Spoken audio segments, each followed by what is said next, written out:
ಇನ್ನು ಸೂರ್ಯವಂಶ ಸಿನಿಮಾದಲ್ಲಿ ಅದ್ಭುತವಾದಂಥ ಅಭಿನಯ ಮಾಡಿ ಸಾಕಷ್ಟು ಹೆಸರು ಮಾಡಿದಂಥ ಅತಿ ದೊಡ್ಡ ಕಲಾವಿದರು ಅಂತಲೂ ಕೂಡ ಹೇಳ್ಬೋದು. ಇನ್ನು ಇಂಥ ದೊಡ್ಡ ನಟ ಈಗ ಹೆಸರು ಮಾಡಿದಂಥ ಕಲಾವಿದ ಇದೀಗ ಕೊನೆಯುಸಿರೆಳೆದಿದ್ದಾರೆ ಅನ್ನೋ ಮಾಹಿತಿ ಬರ್ತಿರೋಂಥದ್ದು. ಸಿನಿಮಾ ರಂಗಕ್ಕೆ ಇದೊಂದು ದೊಡ್ಡ ಮಟ್ಟಿಗೆ ಆಘಾತ ಮತ್ತು ಶಾಕ್ ಆಗಿರೋಂಥದ್ದು ಅಂತಲೇ ಹೇಳ್ಬೋದು. ಇನ್ನು ಚಿತ್ರರಂಗದಲ್ಲಿ ತಮ್ಮದೇ ಆದಂಥ ರೀತಿಯಲ್ಲಿ ಛಾಪನ್ನು ಮೂಡಿಸಿದಂಥ ಈ ನಟ ಇದೀಗ ನಿಧನರಾಗಿದ್ದಾರೆ ಅಂತ ಮಾಹಿತಿ ಇರುವಂಥದ್ದು. ಹಾಗಾದರೆ ಯಾರು ಈ ನಟ ಅಂತ ನೋಡೋಣ ಬನ್ನಿ ಸ್ನೇಹಿತರೆ.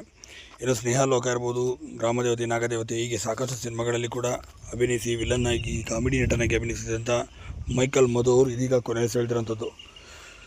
ಇನ್ನು ಚಿತ್ರರಂಗದಲ್ಲಿ ತಮ್ಮದೇ ಆದಂಥ ರೀತಿಯಲ್ಲಿ ಛಾಪನ್ನು ಮೂಡಿಸಿ ದೊಡ್ಡ ಮಟ್ಟಿಗೆ ಹೆಸರು ಮಾಡಿದಂಥ ಈ ಕಲಾವಿದ ಇದೀಗ ಕೊನೆಯುಸಿರೆಳೆದಿದ್ದಾರೆ ಅನ್ನೋ ಮಾಹಿತಿ ಸದ್ಯಕ್ಕೆ ಬರ್ತಾರಂಥ ಮಾಹಿತಿಗಳು.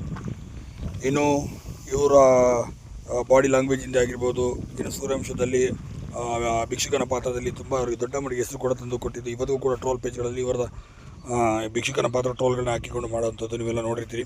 ಸದ್ಯ ಏನೇ ಇರಲಿ, ಮೈಕಲ್ ಮಧು ಅವರ ಆತ್ಮಕ್ಕೆ ಶಾಂತಿ ಸಿಗಲಿ ಅಂತ ನಾವು ಕೂಡ ಕಮೆಂಟ್ ಮಾಡ್ತಾ ಓಂ ಶಾಂತಿ ಅಂತ ಕಮೆಂಟ್ ಮಾಡಿ ಸ್ನೇಹಿತರೆ. ಧನ್ಯವಾದಗಳು.